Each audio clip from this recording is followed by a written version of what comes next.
দাঁড়ান দাঁড়ান, আজকে বলি জীবনে প্রথম একটানা 36 ঘন্টা, না সরি, 36 ঘন্টা নয়, ট্রেন লেট থাকার জন্য প্রায় 40 ঘন্টা ট্রেনের মধ্যে কি কি করে সময় কাটালাম সেটাই বলি। এর আগের ভিডিওতে আমি তো আপনাদেরকে দেখিয়েছিলাম এক সুন্দর বরফের চাদরে মোড়া পাহাড়, আর সেখানে পৌঁছানোর জন্য আমাকে কি কি করতে হয়েছে সেসব তো আপনাদেরকে বলাই হলো না।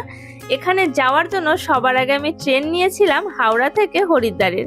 আর এবারের জার্নিতে আমি আগের থেকেই ঠিক করে নিয়েছিলাম যার সাথে সময়ের অভাবে বহুদিন হয়ে গেছে সাক্ষাৎ হয়নি, তার সাথে নতুন করে আলাপটা সেরেই নেব।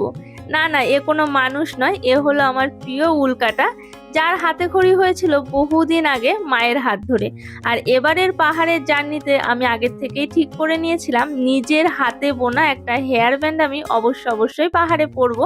তাই এই ট্রেনের সময়টাকে আর নষ্ট না করে কাজে লাগিয়ে নিলাম।